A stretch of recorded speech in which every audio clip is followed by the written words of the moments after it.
Hi, welcome to the book break where we're talking nonfiction books today. And I'm so excited to talk to these three different authors with three different incredible nonfiction books.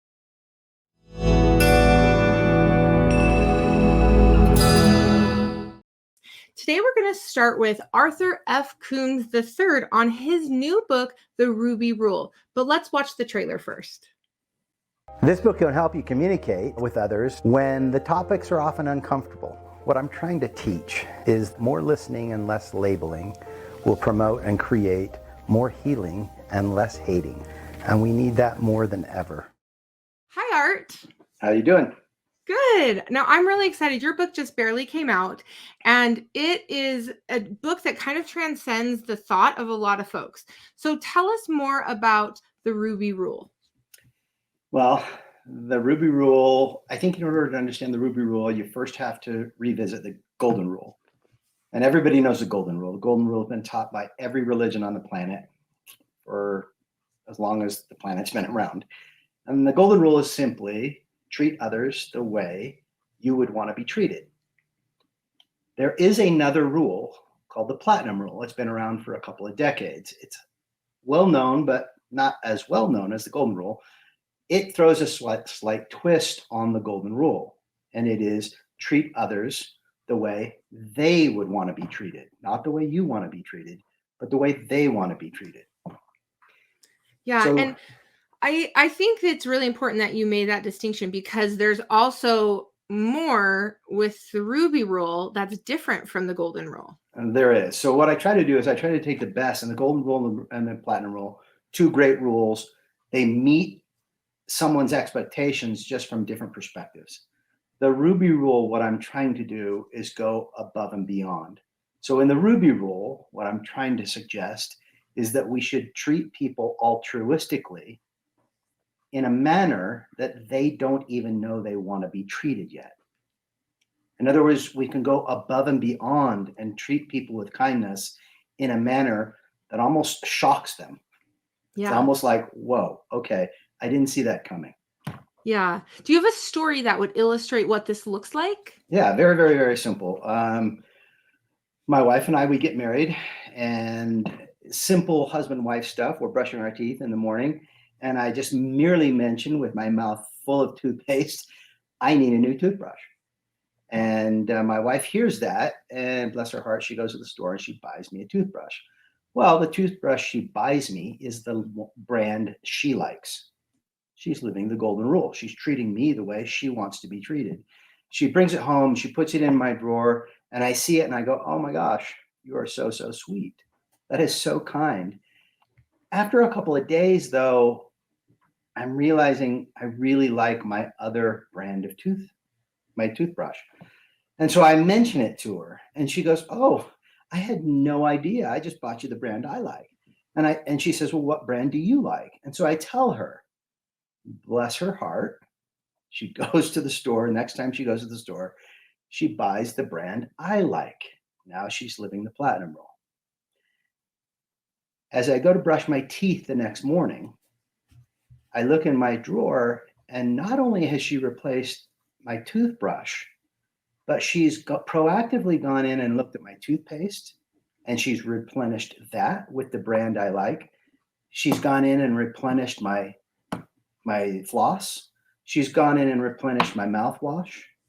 She went above and beyond, and she treated me in a way that I didn't even know I wanted to be treated until I was treated that way. Yeah. That's the Ruby Rule. She went above and beyond. Yeah, that's a great example.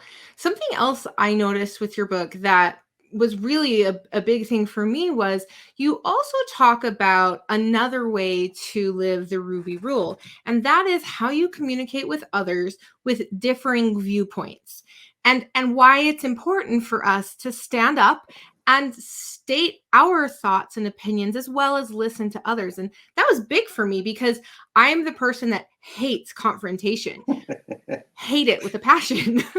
So talk about that topic a little bit.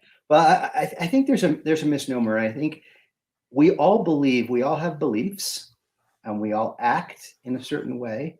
We all have opinions, but everyone I know acts out of love. Everyone I know, for the most part, acts because they morally believe this is the correct way to act.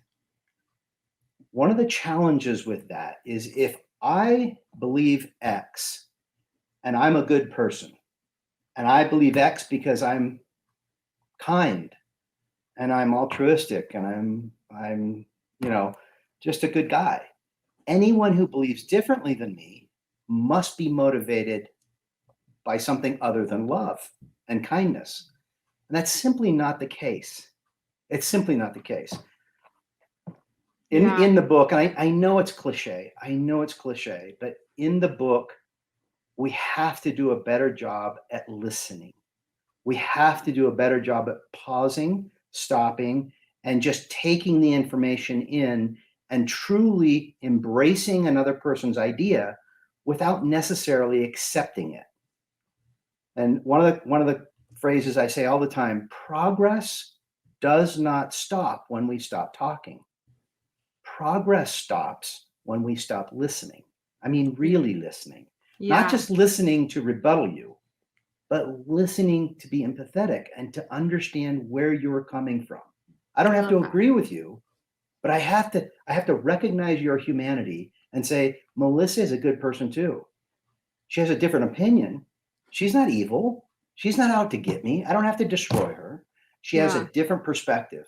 And I have to honor that and listen to that and really try to carry that and be empathetic. I love that. That's great. Well, thank you so much for telling us more about your book, Art. And for our viewers, you can find this anywhere books are sold online. And you may have seen we've been putting up some of Art's social media, and we'll list it more again at the end. So thank you so much, Art. It's been a pleasure talking with you. Thanks a bunch. And we are now going to talk about a little bit of a different topic, but I think it's important for all of these nonfiction books for us to be willing to think in a different way. So our next author is Dr. Joseph Q. Jarvis, and we're going to talk about his book, For the Hurt of My People. And this talks about the problems in American healthcare, as well as some ideas on how we can do better. But let's watch the book trailer first. When we start doing this great thing of bringing healthcare through single-payer financing to every American and help each other, we will heal the wounds and the fissures that are currently in the body politic of the United States of America. Awesome. Hi, Joe. How are you? Good, thank you. How are you doing?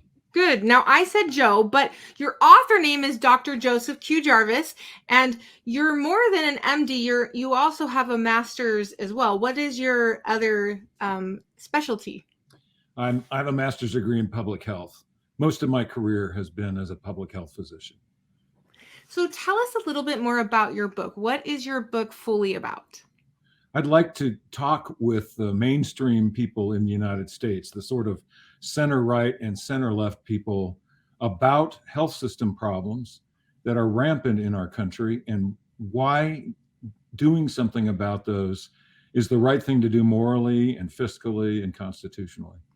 Yeah, I think most people can agree that our healthcare system isn't perfect and there's a lot of challenges with this.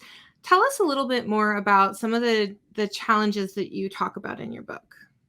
We have the most expensive healthcare system in the world, and that's because among first world nations, it is the most complex and difficult to navigate.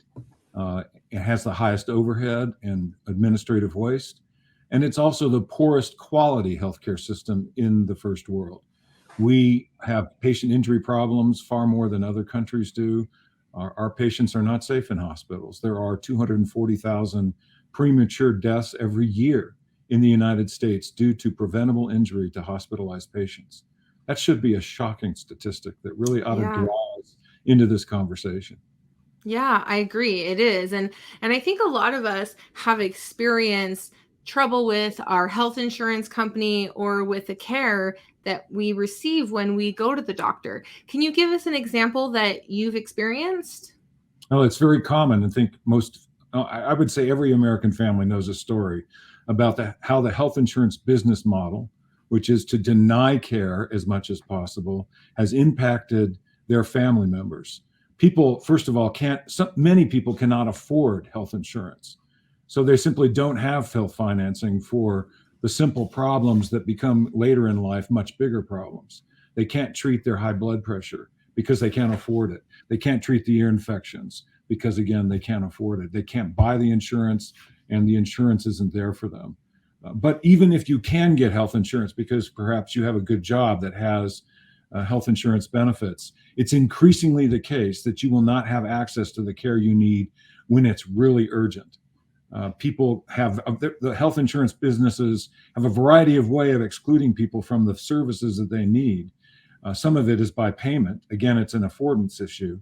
They have their co-payments, co-insurance, deductibles, point of service payments. These things affect people's very ability to use their insurance when they have just a simple thing like an appendicitis attack and need a surgery.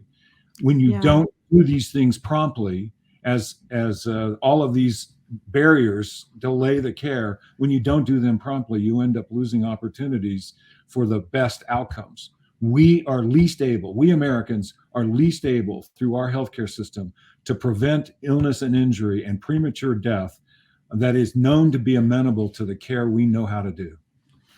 Yeah. Do you think, and I've read your book, so I know that you have information in there. What do you think we need to do as a society? Because for the herd of my people, where does that come from? What's the concept with that? The prophet Jeremiah is the source of the title. For the herd of my people, he said, I worry. He's basically saying, I'm worried about what's going to happen to my society. Remember, Jeremiah was the prophet in Jerusalem at the time the Babylonian army destroyed the city of Jerusalem. He's prophesying for 40 years before that event happens and telling his people, if we don't learn how to take care of our people, if we don't know how to take care of their illnesses, for instance, he says, is there no balm in Gilead? Now, Gilead's a place and there was a balm. Everybody knew about it. He's not asking because he doesn't know. He's saying there is a balm. There is a physician. We know how to do it. We're just not taking care of ourselves. We're not reaching out and helping every level of our society. And when you fail to take care of everyone, you weaken your society so it becomes susceptible to invasions from outside. He is prophesying the end of society in Jerusalem because they're not taking care of themselves. Yeah. That's the reason I used a quote from him for modern American society. We are so divided now. We're so weak because we're not, even in the same room together. We can't even talk with each other. And partly it's because we're not laying hands on each other. There is a balm in Gilead. There is a physician. We do know how to do this. We're just not doing it. So is your book only for Christians, or would other people enjoy it too? No, I use Christian theology and Christian discussions out of the Bible because that's what I know. But every religion teaches the same thing. The care of the sick is a universal teaching because it's obvious. If we don't help each other when we're well and someone else is injured, then when we're injured, we're probably not going to get the help we need either. It's how we benefit each other. It's how we reach out to each other. It's how we maintain the ties between our various states and cities. So your book talks about different ways that we can do a better job as a society to take care of each other, right? We are taxing ourselves in the United States at a level higher than any other country taxes itself for healthcare. So we have enough tax money, enough public money in the system to care for every medically necessary moment. We're just not doing it. We're allowing the private for-profit interests to take that money and use it to their own benefit. They're wasting it on their own interests, their profits. They're profiteering, really. What I'm suggesting is we all know that we're all health insecure. Every American knows that there's a chance that they're not going to be able to pay for the next major health problem that their family has, and that they'll have disease and death unnecessarily because of that. I'm suggesting we all get to the point where we can articulate our own health insecurity, realize why it's that way, and then begin selecting and voting and choosing and acting in a way that promotes the use of these resources for everyone. Yeah. Thank you so much, Joe. And for everyone, you can get this book online anywhere books are sold. You can also request it if you go into bookstores too. And I hope you all check it out, For the Herd of My People by Dr. Joseph Q. Jarvis. And also, we will put at the end of this episode more information on where you can find Dr. Jarvis online. Thank you so much, Dr. Jarvis. Thank you very much. All right. So we have another book that we're going to talk about today. And this one is called Crisis Preparedness Handbook. And it gives us information about what we can do to be prepared for an emergency. Let's go ahead and watch that trailer.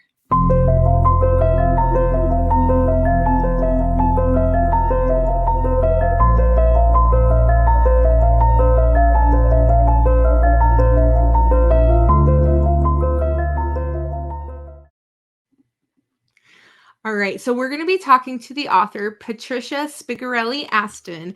And Patricia, you put this book together, but this is the 3rd edition, right? So what is in this book that's different from other preparedness books out there? That is a great question. Well, first of all, I think probably one of the biggest things in this book is that I made it so that it wouldn't be overwhelming. It has a lot of information, but I made it so that people could look at the information and decide, okay, this is for me, this is not for me. Where will I start? And I think that's one of the big differences. It's got a lot of flexibility of choice in it. Yeah, I agree. I sometimes think about all the things I need to do to be prepared, and then I get very overwhelmed. But I found in your book that you break it up. There are sections, there are charts, there are many things that we can do. What do you think is one of the most important things that we can do that's not too overwhelming, but we can start now? Wow. I think the first basic thing is make sure you have water. I mean, you probably heard that before. So that would be one of the very first things, is to have enough water for 2 weeks. And then maybe consider, here's the way it would work with options. You get enough water for 3 days and 2 weeks, and then maybe for a month, and maybe for a longer period of time. So that'd be one of the very beginning things. And then the second thing would be to have enough food for a couple of weeks. And I would start with the kind of food that your family eats, but that has a fairly good shelf life, even things that your kids will eat, especially because kids don't always like to eat what we think of as typical storage food. So you want to be thinking about that. There's some kind of interesting things that you might not have thought of. Some things that we talk about in the book are communication things. For example, we have cell phones, and cell phones are great. In fact, I'm old enough to know how we used to use a phone book. And phone books have gotten smaller and smaller over the last 10 years, really. I think they don't exist anymore, actually. So, but what that comes with a bit of a problem too, because we have to be able to charge those cell phones. And sometimes, I don't know if people are like me, but I only know my husband's phone number. I talk to one of my daughters every day, to my kids every week at least. And I don't know their phone numbers. So one of the simple things you can do is have a list of the important phone numbers. And you might think, well, they're in my phone. But if your phone isn't charged, you can't access them. But you may be around someone that does have access to some way to communicate with them. So just a simple thing like that. Another thing is to make sure you have the things in your car, both for hot weather and for cold weather. Those are really simple, basic things, but there are some tragedies that have happened because people weren't prepared. Just being off the road in a snowbank, people not knowing you're there, and you're freezing, you're cold. If you just have enough things to keep your family warm in your car, a simple thing like that is a way to be prepared. And those are I was just gonna say, those are some things that I wouldn't necessarily think about. And even the cell phone one, if you break down on the side of the road somewhere and your phone isn't charged, you need to call somebody. And how do you call him? I'm the same way. I know my husband's phone number and that's it. And I don't know anyone else's phone number. So even if we wrote down our top 10 contacts phone numbers and kept a copy in our glove box or on our refrigerator or something, that's in your purse too for women, and in your wallet maybe for men, just to have it handy. And you probably don't need every important number, but at least 3 or 4. Yeah. Yeah. And what are the things that you would suggest we would keep in a car for emergencies? You mentioned a blanket. Anything else? Well, I put for sure water, maybe just some snacks that have a pretty good shelf life. things like granola bars, they seem to last a really long time. But I think in the summer especially, water is the most important. And maybe some kind of a tarp that can help with the shade. We broke down between Page, Arizona and Flagstaff, Arizona, in the middle of the Navajo area. And luckily we had things, but it was pretty interesting to think about. Our cell phones didn't work because we were just in enough of a remote place that they didn't work. And it was touch and go for a little bit. Of course, there were people on the highway and a state trooper came along, but being prepared in that time, especially if you've got little kids, they dehydrate really fast, and older people do as well. So Yeah. water especially, and something to keep warm. That I think of a story that my husband was aware of when he was in Minnesota. Some people kind of laughed at him because he was saying, how do you handle these Minnesota winters? And that couple went to take their mother home after Thanksgiving. I actually have the story in the book. And they got hit in a huge storm. It was kind of a famous storm. I could look it up and verify all the dates and everything, but they got off on the wrong road and they died. It was really sad. Yeah. Yeah. Because they didn't take seriously the weather and what could happen in Minnesota, even though they didn't, Yeah. and was worried about it, but they didn't seem to think it was. But I think we all do that. We all think, oh, nothing really is going to happen. We're good. Right. You just don't know. So, yeah. And you mentioned another thing we can do for preparedness was water, to have at least a couple of weeks of water. How much water do we actually need per person? Okay, now you're putting me on the spot here. Well, I've got to think about that for a second. You need enough for 3 days, and you can think that each person needs about 2 quarts a day. So you can just multiply that out. Yeah. I would say 15 gallons is enough for 2 weeks per person. That's probably generous, and maybe that would be enough water. And no, it's in the book, and I should have that. It's okay. On my head. So anyway.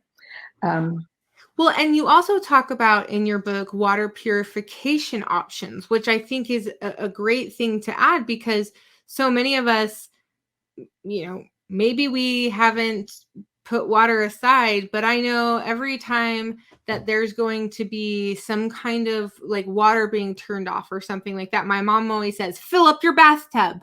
Fill up your bathtub. Your water's going to be turned off. Fill up your bathtub. And I think, I don't want to drink the water out of my bathtub, but I'll fill up my bathtub. Right. There's even something called the bob that you can put in your bathtub and fill it up. In hurricane country, they actually use that. They fill up with fresh water, so you don't have to worry about filtering it.